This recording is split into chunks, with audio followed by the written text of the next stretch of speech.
नाम हामिद अंसारी। ओहदा भारत के पूर्व उपराष्ट्रपति। काम हमेशा विवादों में बने रहना। जी हाँ, पाकिस्तान के एक जर्नलिस्ट नुसरत मिर्जा के पूर्व उपराष्ट्रपति हामिद अंसारी को लेकर दिए बयान से हंगामा खड़ा हो गया है। भाजपा ने अंसारी पर राष्ट्रीय सुरक्षा को खतरे में डालने का आरोप लगाया है। अंसारी ने बुधवार को बयान जारी कर अपने खिलाफ लगे आरोपों को खारिज किया है। पूरा मामला तब शुरू हुआ जब पाकिस्तानी पत्रकार नुसरत मिर्जा ने एक टॉक शो के दौरान कहा कि भारत के तत्कालीन उपराष्ट्रपति हामिद अंसारी के बुलावे पर वे भारत आए थे। यहाँ उन्होंने कई खुफिया जानकारियाँ जुटाईं जिन्हें पाकिस्तान की खुफिया एजेंसी ISI को सौंप दिया था। इन जानकारियों का इस्तेमाल भारत के खिलाफ किया जाता था। आइए देखते हैं वो क्लिप जिसमें पत्रकार की तरफ से ये दावा किया गया। बुलाया गया है जब हामिद अंसारी साहब नायब सदर थे, तो एक सेमिनार था बहुत बड़ा जिसमें टेररिज्म पे था, तो उन्होंने उस पर भी हमने, तो मैं इसमें कहता हूँ कि ये ठीक है आपकी बात कि हम भी बहुत एक्सपर्ट नहीं हैं, लेकिन हम क्योंकि मुग़ल हैं, हमने वहाँ हुक्मरानी की है और वो हम वहाँ के हालात को जानते हैं और वहाँ की जो इंडिया के जो जो नफ्सियात है, उनका जो कल्चर है, उसको हम समझते हैं, उनकी वीकनेस को हम जानते हैं।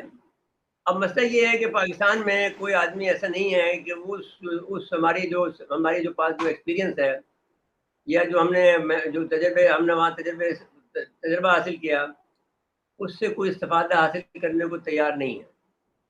और वो जो बहुत ज़्यादा है, यानी 2011 में मैं लास्ट गया था जब वो एक दिल्ली में एक ज़फ़रुल इस्लाम साहब हैं जो मिल्ली गज़ट निकालते हैं, वहाँ का अखबार अंग्रेज़ी में, उन्होंने हमें बुलाया था, तो फिर हम यहाँ से हम ले गए थे। तो अब मतलब ये है कि रीज़नेबली हम समझते हैं। तो अब बात ये है कि आपको जो काम करना है तो उसका जो आपके यहाँ पाकिस्तान में क्या होता है, एक चीफ गया तो उसने जो सारा का सारा जो पुराने वाला चीफ काम करके गया था उसको सबसे तौबा की और अपना नया प्रोग्राम शुरू कर दिया। इस तरह से एक DGI चला गया। खुर्शीद कुसरी ने मुझसे कहा कि भाई ये जो तुम इन्फॉर्मेशन लाए हो ये तुम इसको दे दो कियानी को। उस ज़माने में कियानी DGI था। मैंने भाई मैं तो नहीं दूँगा, लेकिन आप देना चाहते हैं दे दें, मैं आपको ये देके जा रहा हूँ। तो खैर वो उन्होंने दे दी थी। फिर बाद में किसी आदमी ने एक ब्रिगेडियर ने मुझे फ़ोन किया, फिर कहा कि साहब ऐसी इन्फॉर्मेशन हमें और मिल जाए तो अच्छा है। तो मैंने कहा भाई ये इन्फॉर्मेशन काफ़ी नहीं है, इस पर ही काम करो।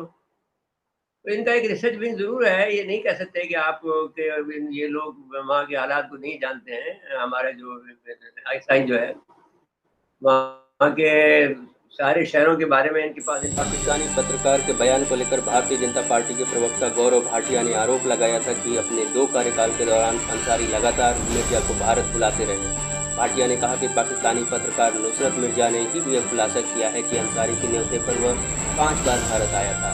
इस दौरान अंसारी ने उसे अति संवेदनशील और गोपनीय जानकारियां दी। यह राष्ट्रीय सुरक्षा से खिलवाड़ है।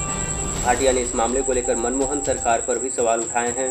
उन्होंने कहा, क्या आतंकवाद के खात्मे के लिए कांग्रेस सरकार की यह नीति थी कि खुफिया जानकारी दुश्मनों को दी जाए? देश ने अंसारी को सम्मान दिया, इसके बदले में उन्होंने क्या किया? क्या इस पर कांग्रेस को जवाब नहीं देना चाहिए? 2010 में अंसारी ने नुसरत को आतंकवाद के सेमिनार में बुलाया, क्या यह बताने के लिए भारत आतंकवाद का मुकाबला कैसे करेगा? आपको बता दें कि 2019 में भारतीय खुफिया जांच एजेंसी रॉ के पूर्व अफसर NK सूद का एक ट्वीट भी वायरल हुआ है, जिसमें सूद ने दावा किया था कि मैं तेहरान, ईरान में था और हामिद अंसारी तेहरान में राजदूत थे।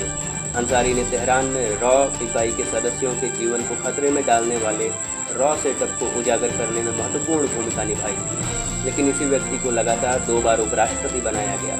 इस पर भी उस समय बड़ा विवाद हुआ था। NK सूद के बयानों से ही पता चला था कि अंसारी 1990 से 92 के बीच ईरान में भारतीय राजदूत रहते हुए तेहरान में न केवल भारत के राष्ट्रीय हितों की सुरक्षा करने में नाकाम रहे थे, बल्कि ईरान की सरकार और उसकी खुफिया एजेंसी सावक की मदद भी की थी, जिसके कारण रॉ और उसके अभियानों को गंभीर नुकसान पहुंचा। अधिकारियों के मुताबिक 4 बार भारतीय दूतावास में कार्यरत अधिकारियों और राजनयिकों का सावक ने अपहरण किया और अंसारी ने भारत के राष्ट्रीय हितों का ख्याल क्यों नहीं रखा। एक एम्बेसडर की ड्यूटी होती है कि वो इंडिया के इंटरेस्ट को देखे, इंडिया के जो वहाँ पे स्टाफ हैं, डिप्लोमेट्स हैं, उनके इंटरेस्ट को देखे, उसको छोड़ करके अंसारी साहब ने इंडिया के इंटरेस्ट को चैलेंज किया, वहाँ पे लोगों को किडनैप किया उस टाइम पे ईरानियन गवर्नमेंट ने, और अंसारी साहब एक म्यूट स्पेक्टेटर बने रहे। अंसारी साहब ने कोई एक्शन नहीं लिया, बल्कि वो ईरानियन को कवर करते रहे और ये कहते रहे कि जो इंडियन लोग हैं इनकी ये गलती है, उनकी वो गलती है। और वहाँ पे 4 लोग अंसारी साहब के टाइम में किडनैप किए गए, उनको टॉर्चर किया गया और बहुत से जो रॉ का यूनिट था पूरा उसको एक्सपोज कर दिया अंसारी साहब ने। मैंने इसके बारे में रॉ वो कोशिश ये कर रहे थे कि रॉ का जो यूनिट है ईरान में बंद हो जाए, लेकिन वो किसी न किसी तरीके से बंद नहीं हो पाया और उनके बेसिकली जो एक्शन थे वो टोटली अनडिजायरेबल थे। वहाँ पे लोगों ने, एम्बेसी के लोगों ने उनके खिलाफ प्रोटेस्ट किए, डेमोन्स्ट्रेशन हुई वहाँ पे, और ये मुझे लगता है पहली बार ऐसा हुआ। और यहाँ पर ये नहीं रुके, उनका बेसिकली ये कहा जाता था कि उनके ईरानियन एम्बेसी से कनेक्शन थे, और जब वो ईरान में पोस्टेड थे as ambassador, regularly Pakistan visit करते थे, चुपचाप विजिट करते थे। और उसके बाद जब वो उससे अफगानिस्तान में जब पोस्टेड थे एम्बेसडर, तब भी वो पाकिस्तान जाया करते थे, और ये इनकी मीटिंग होती थी वहाँ पे रेगुलरली पाकिस्तान के एम्बेसडर से, और उसकी वो पूरी रिपोर्टिंग भी नहीं करते थे। भाजपा के आरोपों के बाद हामिद अंसारी ने बयान जारी कर मिर्जा के भारत दौरे पर सफाई दी। उन्होंने कहा कि सब जानते हैं कि उपराष्ट्रपति जिन विदेशी गणमान्य लोगों को न्योता भेजता है उसकी लिस्ट सरकार ही तैयार करती है। उन्होंने खुद कभी पाकिस्तानी पत्रकार को न्योता नहीं दिया, साथ ही वे पाकिस्तानी पत्रकार से कभी नहीं मिले। उन्होंने कहा कि भाजपा उन पर झूठे आरोप लगा रही है। कल और आज मीडिया के कुछ हिस्सों में और भारतीय जनता पार्टी के आधिकारिक प्रवक्ता आरोप लगा रहे हैं कि भारत का उपराष्ट्रपति रहते हुए मैंने पाकिस्तानी पत्रकार नुसरत मिर्जा को बुलाया। मैंने उससे दिल्ली में आतंकवाद पर हुई एक कॉन्फ्रेंस में मुलाकात की, ईरान में भारत का एम्बेसडर रहते हुए भारत की सुरक्षा में सेंध लगाई। ये सभी आरोप सरकारी एजेंसी पूर्व अधिकारी ने लगाए हैं। ये सभी जानते हैं कि उपराष्ट्रपति जिन विदेशी मेहमानों को बुलाता है उनको निमंत्रण भारत सरकार की सलाह पर विदेश मंत्रालय ही भेजता है। यह कहा जा रहा है कि मैंने 11 दिसंबर 2010 को आतंकवाद पर सम्मेलन का उद्घाटन किया था। जैसा कि सामान्य प्रथा है, आयोजकों ने ही मेहमानों की लिस्ट बनाई होगी। मैंने उसे कभी नहीं बुलाया और न ही उससे मुलाकात की। ईरान में अम्बेसडर रहते हुए तत्कालीन सरकार को मेरे हर काम की जानकारी रहती थी। मैं कुछ मामलों में राष्ट्रीय सुरक्षा के वादे से बंधा हुआ हूँ, पर उन पर कमेंट्स नहीं कर सकता। भारत सरकार के पास सारी जानकारी है और केवल वही सच बता सकती है। यह भी एक जानकारी मौजूद है कि तेहरान के बाद मैं न्यूयॉर्क में यूएन के लिए देश का स्थायी प्रतिनिधि बनाया गया था। दोस्तों, वीडियो अच्छा लगा हो तो इसे शेयर करें।